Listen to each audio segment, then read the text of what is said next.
Hello viewers, আজকে doctor Narayan Chandra Ghosh বা NC ঘোষের কম্পারেটিভ ম্যাটেরিয়া মেডিকা বইয়ের একটি ঔষধ অ্যাব্রোটেনাম সম্পর্কে পড়ে শোনাবো এবং যথাসাধ্য বোঝানোর চেষ্টা করব। তো অ্যাব্রোটেনাম একটি খুবই গুরুত্বপূর্ণ ঔষধ। আপনারা দেখতে পাচ্ছেন এই যে অ্যাব্রোটেনাম, এটি এক প্রকার লতা পাতার টিংচার, অর্থাৎ এক প্রকার লতা মানে গাছের পাতা আর কি, লতা পাতা গাছের পাতা থেকে এটি টিংচার তৈরি করা হয়েছে।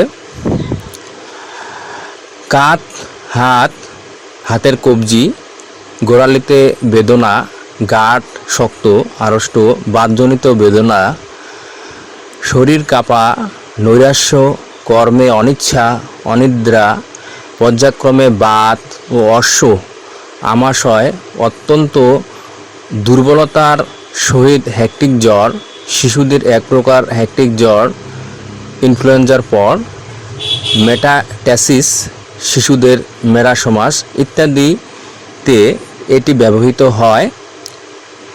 এই সমস্ত লক্ষণগুলোতে, এই সমস্ত রোগগুলোতে এই অ্যাব্রোটেনাম ব্যবহৃত হয়।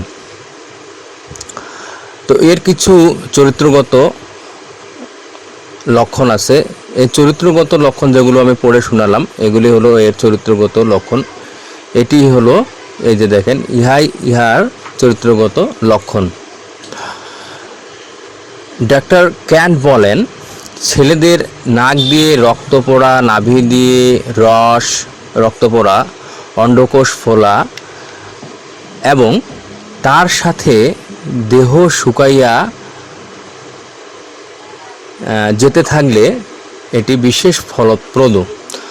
অর্থাৎ ডক্টর ক্যান্ট বলতেছেন যে ছেলেদের নাক দিয়ে রক্ত পড়া, নাক দিয়ে রক্ত পড়তেছে, নাভি দিয়ে রস বা রক্ত পড়তেছে নাভি, তারপরে অন্ডকোষ যদি ফোলে এবং তার সাথে অন্ডকোষ ফোলার সাথে কি দেহ শুকাইয়া যাইতে থাকলে, দেহ শুকাতে থাকলে, সেক্ষেত্রে এই অ্যাব্রোটেনাম খুবই বা বিশেষ ফলপ্রদ, এটাতে উপকার হবে।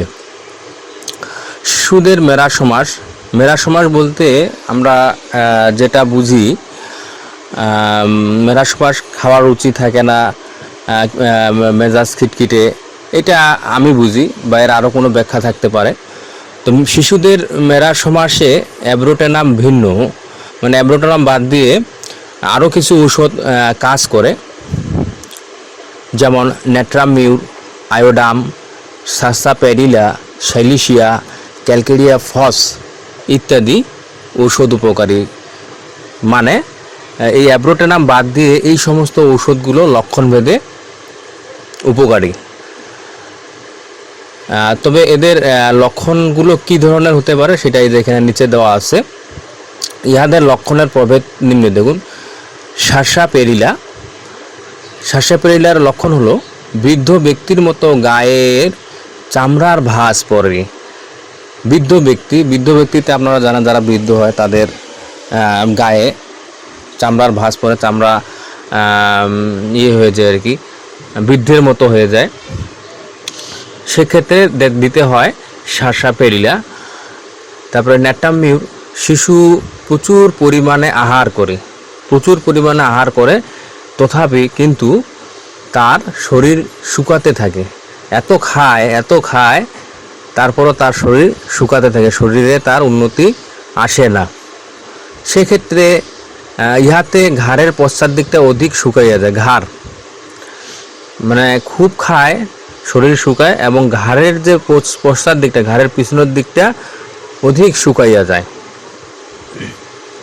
এরপরে আসতেছে আয়োডামের লক্ষণ কি? ক্ষেত্রে সদাই খুব ক্ষুধা, খাবার জন্য কেবল কাঁদে, ঘ্যানের প্যানের, এই ধরনের খাবারের জন্যই শুধু কান্না করে। খাইয়া উঠিয়াই খেয়ে উঠেই আবার চায়, খেয়ে উঠে আবার চায়। ইহাতে সমস্ত শরীর শুকাইয়া যায়, ইহাতে সমস্ত শরীর শুকা যায়। খেয়ে উঠে খায়, খাবার জন্য কান্না করে, তারপরও শরীর শুকাইয়া যায়, এই ক্ষেত্রে আয়োডাম। তারপরে অ্যাব্রোটেনামে বলা হচ্ছে সমস্ত দেহ তো শুকাইয়া যায়, সমস্ত শরীর তো শুকাইয়া যায়, তবে ইহাতে পায়ের দিক শুকাইয়া যাওয়ার ভাবই অধিক নির্দিষ্ট। এখানে এই বইটাতে সাধু ভাষা ব্যবহার করা হয়েছে, চলিত ভাষা ব্যবহার করা হয়নি, যার কারণে আমি চলিত ভাষা করার চেষ্টা করতেছি। তো এখানে বলতেছে অ্যাব্রোটেনামে সমস্ত দেহ তো শুকাইয়া যায়, তবে ইহাতে পায়ের দিক শুকাইয়া যাওয়ার ভাবই অধিক নির্দিষ্ট, মানে শরীরটা শুকার পাশাপাশি পায়ের দিকটা অধিক শুকায়। এই লক্ষণ টিউবারকুলিনামেও আছে, যে পায়ের দিকে শুকায়, এই লক্ষণটা টিউবারকুলিনাম, এই ঔষধেও এই লক্ষণটি পাওয়া যায়।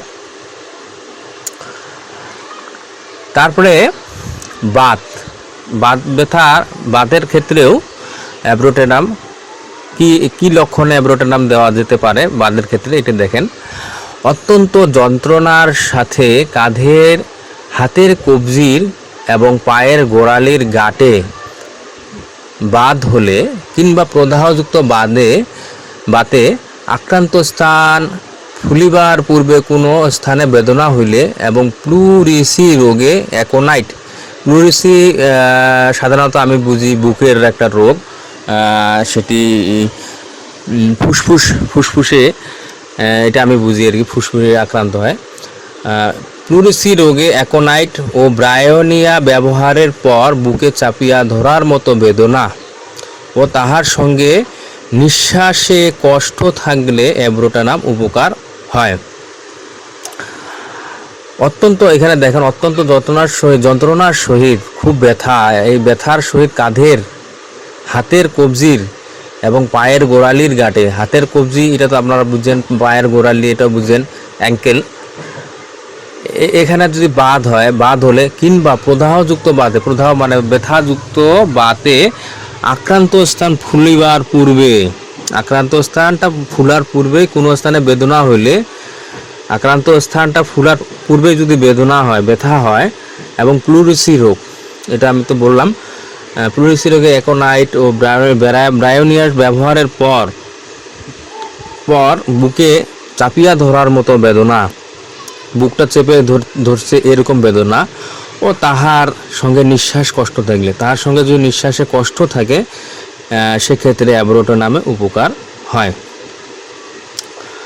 মেটাস ট্রিট, এখানে বলতেছে যে মেটাস ট্রিট রিউমাটিজম, আক্রান্ত স্থান হতে বাত কখনো পক্ষে চলে যায়, এই ক্ষেত্রে যে মেটাস্ট্রিক রিউমাটিজম, এই ক্ষেত্রে আক্রান্ত স্থান থেকে কি বাত ব্যথা সেটাকে বক্ষে চলে যায়, এখানে বলা হচ্ছে কলসিকামও এক্ষেত্রে কাজ করে।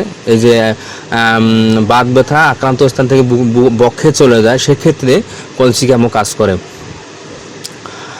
কোমরের বেদনা, কোমরের যে ব্যথা থাকে, এখানে বলতেছে রেতরজুর বা স্পারমাটিক কর্ডের মধ্য দিয়ে পরিচালিত হয়, স্পারমাটিক কর্ড মধ্য দিয়ে পরিচালিত হয়, গাঁট শক্ত ও আড়ষ্ট হইয়া থাকে, রোগী খোরাইয়া চলে, রোগী মানে সঠিকভাবে হাঁটতে পারে না, খোরাইয়া চলে ব্যথার কারণে, বাতের কারণে, কোমরের ব্যথা, সে কারণে অ্যাব্রোটেনাম ইহার উৎকৃষ্ট ঔষধ। এখানে দেখেন এই যে লক্ষণটা বলা হয়েছে, এই লক্ষণে এইটাকে বলা হয়েছে, এখানে বলা হয়েছে ইহারও উৎকৃষ্ট ঔষধ, উৎকৃষ্ট মানে খুবই কার্যকরী বিশেষ ঔষধ, উৎকৃষ্ট ফলপ্রসূ ঔষধ।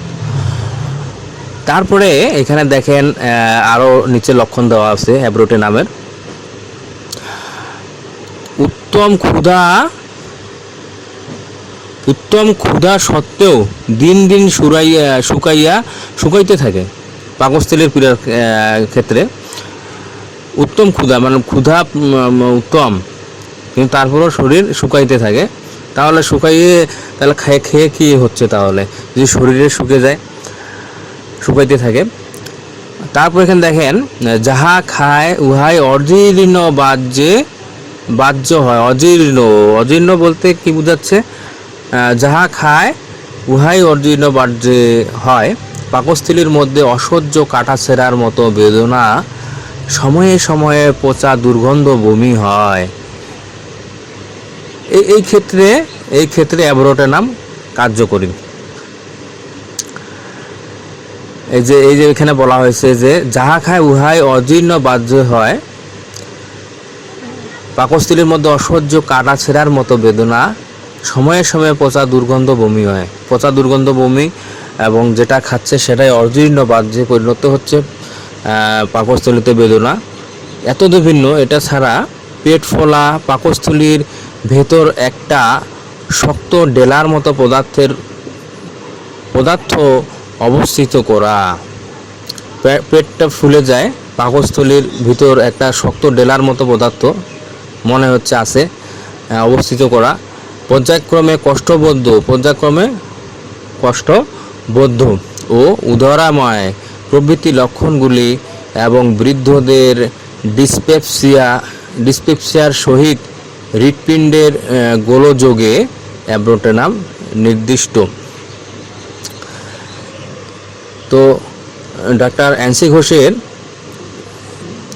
কম্পারেটিভ ম্যাটেরিয়া মেডিকা বইয়ে আপনারা লেখাটা দেখতেছেন, শুনতেছেন। তো এটার পাশাপাশি আরও যে অন্যান্য পণ্ডিতগণ হোমিওপ্যাথি ঔষধের উপরে যারা ডাক্তার, তাদের বইগুলো আপনারা পড়বেন। আর যারা আপনারা স্কুল কলেজে হোমিওপ্যাথি নিয়ে পড়াশোনা করতেছেন আপনারা তো জানেনই এই ঔষধটি সম্পর্কে। তো মোট কথা, এই অ্যাব্রোটেনাম কম্পারেটিভ ম্যাটেরিয়া মেডিকা এটি দেখার পাশাপাশি, শোনার পাশাপাশি আপনারা অন্যান্য যে বইগুলো আছে, যে বইগুলোতে অ্যাব্রোটেনাম সম্পর্কে কিছু লেখা আছে, সেগুলো আপনারা দেখবেন, শুনবেন। তাহলে আপনারা অ্যাব্রোটেনাম খুবই সূক্ষ্মভাবে রোগীর উপরে প্রয়োগ করতে পারবেন। আশা করি কথাটি বুঝাতে পেরেছি। তো এখানে দেখেন, তারপরে অশ্বপীড়ার সহিত পাছার হাড়ে বেদনা। অশ্বপীড়া আপনারা তো বুঝেন অশ্বরোগ কি। অশ্বপীড়ার সহিত পাছার হাড়ে মানে পিছনের যে হাড়, এই পীড়াটার সহিত, অশ্বপীড়ার সহিত বেদনা থাকে। তারপরে দেখেন, ক্রমাগত মলত্যাগের ইচ্ছা ও বেগ। ক্রমাগত পরপর মলত্যাগের ইচ্ছা হচ্ছে, বেগ হচ্ছে। তারপরে রোগী অনবরত পায়খানায় যায়, মল অতি অল্প। অনবরত পায়খানায় যায়, মল অতি অল্প, কম হয়। কেবলমাত্র রক্তবাহ্য হয়, শুধু রক্তবাহ্য, মানে রক্ত পায়খানা করে, মলত্যাগ করে, রক্ত থাকে। এই ক্ষেত্রে সাইম্যাক্স অধ্যায় দেখুন। সাইম্যাক্সেও এই সমস্যাটা, এই রসের এই ধরনের সমস্যায় সাইম্যাক্স কাজ করে। তো এই হলো অ্যাব্রোটেনামের কিছু লক্ষণ। এই সমস্ত লক্ষণে অ্যাব্রোটেনাম চোখ বন্ধ করে প্রয়োগ করা যেতে পারে রোগীর উপরে। অ্যাব্রোটেনামের সঙ্গে কিছু ঔষধের মিল আছে, যেটি এখানে বলা হচ্ছে সদৃশ। বক্ষস্থলের যদি পীড়া থাকে, রোগ থাকে, সেখানে অ্যাকোনাইট, ব্রায়ো, কলচি, তো এইরকম এই অ্যাব্রোটেনামও কাজ করে যদি সেটির লক্ষণ মিলে। তারপরে বাতে যেমন কি আছে, অ্যাসিড ব্যঞ্জো, বাত ব্যথা, অ্যাসিড ব্যঞ্জো কাজ করে, ব্রায়োনিয়া কাজ করে। তো অ্যাব্রোটেনামও কাজ করে, কিন্তু লক্ষণ ভেদে। প্লুরিসিতে অ্যাকোনাইট, ব্রায়োনিয়া পরপর। তারপরে মেরার সমাসে কি হয়, আয়োডিন, ন্যাট্রাম মিউর। তো এই ঔষধগুলো এই অ্যাব্রোটেনামের সঙ্গে সদৃশ, রিলেটেড। তো এই রোগটির অ্যাগ্রাভেশন হলো কি, মানে কিসে বৃদ্ধি পায়? অ্যাব্রোটেনামের অ্যাগ্রাভেশন হলো শীতল বাতাসে বৃদ্ধি পায়। আর উপশম হয় কিসে? উপশম হয় নড়াচড়া যখন করে তখনই সেটা উপশম বোধ করে। এটা আপনারা মনে রাখবেন, যারা আপনারা চিকিৎসা করতেছেন বা যারা শিখতেছেন, হ্যাঁ, তারা আপনারা এটা মনে রাখবেন যে অ্যাব্রোটেনামে অ্যাগ্রাভেশন হলো শীতল বাতাস, ঠান্ডা বাতাসে বাড়ে, এবং উপশম কিসে হয়? নড়াচড়ায়। আর এর পটেন্সি হলো, ক্রম হলো 6 থেকে 30 শক্তি। তো ভিউয়ার্স, আশা করি আপনাদের এই ভিডিওটি দেখে এবং শুনে উপকার হবে। আর ভিডিওতে কথা বলার ভিতরে কোনো ভুল ত্রুটি হলে ক্ষমা সুন্দর দৃষ্টিতে দেখবেন। তো আপনাদের সকলকে এই ভিডিওটি দেখার জন্য অসংখ্য ধন্যবাদ।